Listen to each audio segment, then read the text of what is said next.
Hey folks, welcome back to the Gambit Update Show. I am Andrew Essig. Sean Crocker. We are here with your update for May 23rd. It's a Monday. Kicking it right off, we've got, as ever, another competition update. Big update for the team stuff.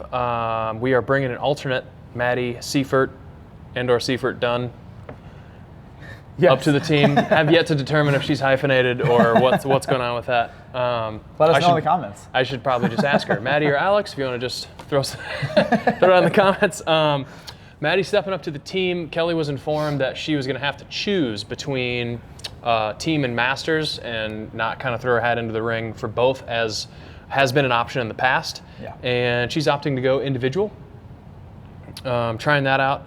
And so we're bringing Maddie up to the team. So excited about that. I think she's excited. It'll be fun to see, to see how they do. Yeah, she stepped into training this weekend, last week, and got some exposure with the worm. She's gonna do great. The old two-man worm. The old two-man worm. Yeah. We know a few of the workouts. What do we know about the Granite Games semifinals workouts? Yeah, so we've got two of the workouts. So CrossFit has programmed 2 workouts that are consistent across all semifinals. And we had 2 semifinals, or 2 or 3. We had 3 semifinals this last weekend. So we actually saw 2 of those workouts in play. Which is awesome, because then we get to kind of strategize. We get to see, based off of our athletes, their strengths, weaknesses, where they can push, where they need to hold back. But the workouts we have currently, one is a snatch ladder. So it's, I believe males start first. Males go through the entire ladder, and then the females go through the whole ladder.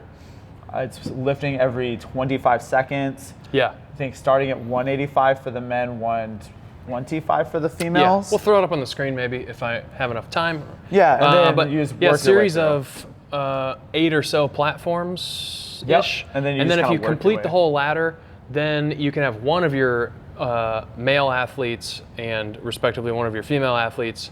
So let's say both of your athletes make it all the way through the ladder, they get to pick one weight to lift at the end. So I think on the men's ladder, the snatch ladder ended at 275, and then so you had a couple athletes come out and say, you know what, put 305 on the bar, I'm going to snatch that. So probably not going to be a problem for our team that we have to worry about that, but that's the one event. What's the other event? The other event is a series of thrusters and rope climbs. I believe it's also male, female pairs. I might get the numbers wrong, so I might have to put it up there. Well, I know the weight is I'll put it on the screen, don't worry about it. Yeah, 135-pound thrusters for the men. Send me a screenshot, I'll pop it on the screen. Deal. 95 for the women. It's, I believe, 40 thrusters. You can switch as you want to. 6 legless rope climbs, 30 thrusters, 5, and then you kind of work your way down the ladder. So excellent. Heavy thrusters, legless rope climbs. And then we do know, so we don't know what else we'll be seeing there. They did announce one workout. Yeah, so I noticed, what was this? This was posted 3 hours ago. Power snatches and... So we have, it's a complete 4-time in relay fashion. First female, second female, first male, second male. Is 30 snatches at 115 pounds for the guys, 80 pounds for the ladies, and a 30-yard handstand walk. Yeah, so like you would do 30 power snatches and then complete the handstand walk, and then I would complete all 30 snatches, do the handstand walk. So that'd be an interesting one to see. Yeah, should be fast. Yeah. Real fast. For Kelly's workouts, I won't run you through all of the workouts, but we do know a few of those. They do have a, let's see, did we have a strength event? Yes. Yeah, we've got event. So Kelly's next stage for the Masters is going to be another online competition. So we'll be kind of hopefully shooting those or streaming them. So stay tuned for that. Yeah, I would argue we have 2 strength events, but we do have one 1-rep max clean and jerk, following anywhere from 1 to 700 wall balls. Yeah, there's a bench press row workout. Which we actually did at Gambit last Sunday. So some folks had a little exposure to that workout. Ask Mason Franklin about it. He had a great time. Yeah. And then, there's a snatch workout where we're going to complete as many reps as possible in 10 minutes of 10 snatches at 1 barbell, rest 1 minute, 10 snatches at a heavier barbell, rest 1 minute, 10 snatches at a heavier barbell, and then finally max snatches with time remaining. So that'll get pretty heavy. Kelly's weights are 85, 125, 145, and 165. So we'll see. That's not necessarily her forte. She's not real excited about these events. No. But we'll see how there's things a death by when that appeals to your sensibilities. Yeah, I don't know if that'll translate into success on the leaderboard with Kelly, but we'll see. You got to work out with GHDs, handstand walks, bar muscle ups, and then the bench press. So I'll link those in the comments and possibly throw a few on the screen for you guys to check out. I will also throw a link to CrossFit's page where they'll have the streaming stuff up. So if you haven't had a chance to check that out, you should be able to stream this event. We'll also be doing some coverage, probably live streaming through YouTube and or social media and shooting some video. We get 50 subscribers? We got 50 subscribers. Yeah, there's the update right there. So we're gonna done. Show over. So we're going to be able to, I think, wait, who was somebody commented that they were. Kate Sweeney was 49. She was either 49 or 50 because I think she messaged that she just subscribed and was 49, but then when I checked, we were at 50. So somebody else snuck in there. Nice. So hey, thank you. Thanks for that. Be on the lookout for, some streaming, some other cool stuff there. Yeah. We've got Murph coming up, Memorial Day Murph. We talked a little bit about the weight vest deal last week on the update show, and people seem to like that, so we're going to expand on that topic just a little bit. Because based on our conversations, one of the things we talk about as coaches is range of motion. Who should care about range of motion and why you should care about range of motion? I think the question is, why should you care? I think everyone should care. Yeah. We'll just nip that in the bud real quick. That's true, yeah. Everyone should care. That's fair. Everyone should care. So what we see as coaches, the push-up can be notoriously a movement that's kind of difficult to coach, especially for females. It can be difficult to get the capacity in that movement. Prerequisite strength. Yeah, just statistically, men tend to have more upper body strength initially starting, so a push-up can be an easier ask. And then it's kind of like you do a knee push-up or a toe push-up. There's not a lot in between there, so it can be a tough movement to do. And then we see a lot of like worming or short range of motion, not full lock out of the elbows. And likewise in the squats, when we start to get really tired, we start to get pretty lazy with that depth. So a couple of pro tips. First of all, learn where your chest is on push-ups, and make sure that your chest is touching the floor, not your stomach or your thighs or your kneecaps necessarily. Yeah, Suzanne used to teach it. This is alleged. I haven't seen this. This is hearsay. Hearsay.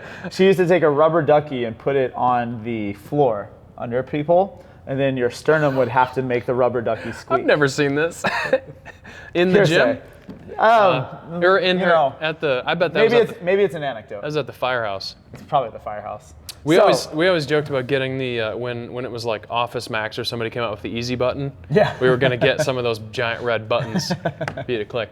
But point being, like, find whatever your scale. Like, don't worm your way through 200 push-ups. Yeah. Either modify the push-up so that you're able to complete a good range of motion, because you're not going to get stronger. If you're way out here with your elbows like this and you're just going stomach to the floor, you're not going to get better at push-ups. Same thing with the squats. There's no reason for your hands to touch the floor when you're squatting. No. That doesn't mean you're reaching full range of depth.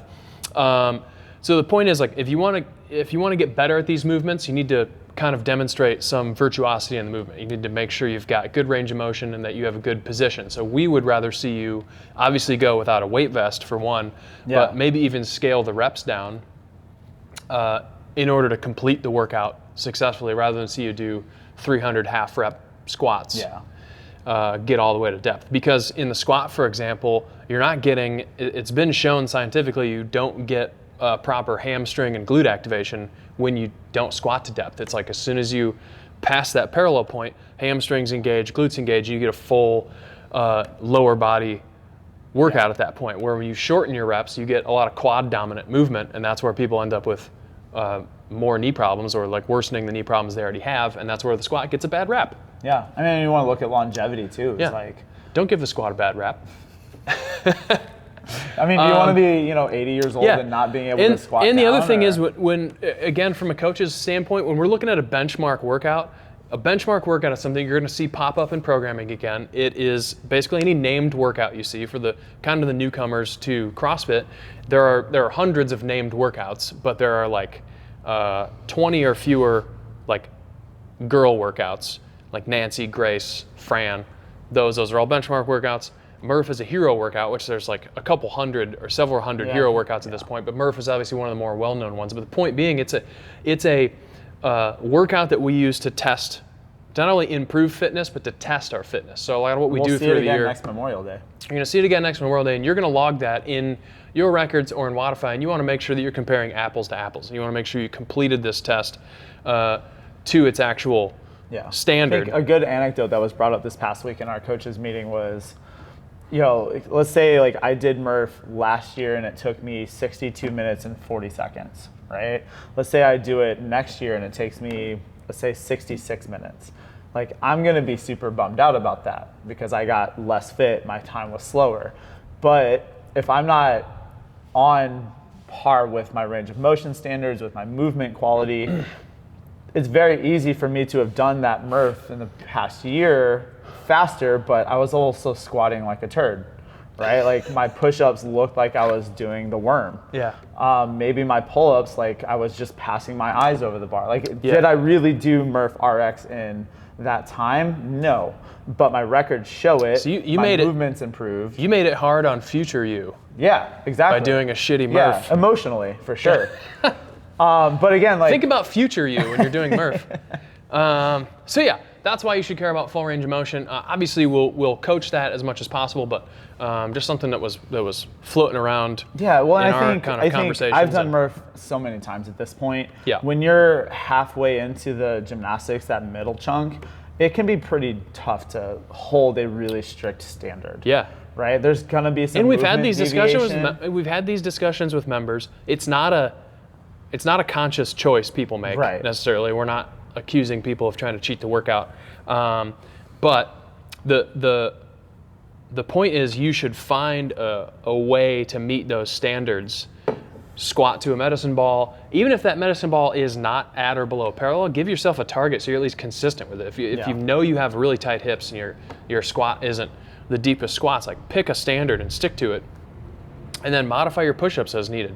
Go to a box, put a barbell in the rack, and go somewhere between. I found like box is probably the best solution for Murph. You're not going to want to be taking up a barbell rack spot with pull-ups going on, but a box is a great option on a 20, 24-inch or 30-inch side. That's a great way to be kind of in between a knee push-up and a toe push-up. They get really spicy. The same way you're going to scale pull-ups. That's the first thing. A lot of people are going to be making modifications on those pull-ups, going to jumping pull-ups or ring rows or something. But then when it comes to push-ups, it's like, just slop through 20. So there's your tips for Murph. We talked about who should and should not wear a weight vest. If you are at all involved in the conversation we've just had, you obviously should not be adding a weight vest into the mix. I'm so much more impressed by a good quality movement Murph without a weight vest than I am at this. And I'll tell you, a quick Murph without a vest is like in the 30 minutes. Yeah. A lot of times for like fit, above average athletes is like a sub 40 Murph. That's fast, and that's going to be gross. Oh yeah. That's going to be a tough workout. It's just as hard. I know it's so tempting to throw a weight vest on. I always maintain that if you want to make a workout harder, just make it From lighter. somebody who used to think, this 20-pound weight vest is great. I went out and bought a weight vest that goes up to 45 pounds, and I've done Murph twice with a 45-pound vest on. It's a bad time, and it didn't necessarily make me fitter. No. I've done it also with a 40-pound ruck, and I can tell you that's not something I would post a video of. Anyway, that's Murph. Hope drink a lot of water. It's going to be a great way. Yeah, definitely hydrate, and probably drink water. Continue to drink water before you go for that Memorial Day beer, because that's going to be the tempting one. Yeah, I think get one bottle of water required before you go for that first. I've run a lot of beer. Pizza Murph in my time, and almost always have I seen someone hand someone a beer as soon as their heat's over. Drink that water first. I promise you'll thank yourself for it. Also, don't be afraid to wear Memorial Day themed clothing. We'll probably be shooting a little bit of video, maybe taking some photos, and definitely encourage. We had a member that used to run with a flag. Yeah. He had American flag shorts, and he would actually run carrying a flag, wearing a vest. Super fun. Not required, totally optional, but don't be afraid to do that. Yeah. Moving on, we'll talk about the tie-dye party one more time, because it's happening tomorrow. The Wad and Dye party. But are you Yeah, it's not required that you work out, but you could theoretically do a WOD and then tie-dye, so sure. Yeah. But yeah, there's not actually a workout involved with the party, to be fair. And it's also not necessarily a party. We're just calling it a party. It can be. Anything's a party if you're having fun. That's fair. Damn it, we're gonna have fun. Shirts are in. Suzanne will be coming in this afternoon. So as this video is, by the time it's uploaded and set up, shirts should be organized and ready for pickup today or later tonight or tomorrow. And you'll be able to tie-dye your shirt. You may also pick up an older shirt that Sean is wearing, modeling, at a discounted rate. I can't tell you exactly what the discounted rate is off the top of my head, but because it's a secret. I can't. No, I'm not allowed to tell you. And you can tie-dye those with bleach, which we think that would be super cool look, which is what I'm gonna do because I have one of those shirts, and I think that tie-dye bleach look is gonna be hot. Yeah, you'll just need something to put we'll try to have some trash bags handy, but you'll just need something to put your shirt into while it's wet and covered in dye. Transport, if you will. Transport home and then run through the wash on your own dime. We're not gonna do that for you. And that is at 4 o'clock. 4 o'clock tomorrow night. Until whenever the party dies out. We'll see, as we discussed earlier, we don't know with the Gambit crowd if we're gonna get 50 people or 5. So here's the thing, we've got a disco ball. It could get weird. It's a Tuesday. Yep. It's a Tuesday. That is your Gambit update show for May 23rd, Monday. Anything else to add? Oh, I feel like I'm put on the spot. No, let's say no. That's fine. Heck it's acceptable. Folks, thanks for tuning in. We'll see you next time. Yeah, see you guys.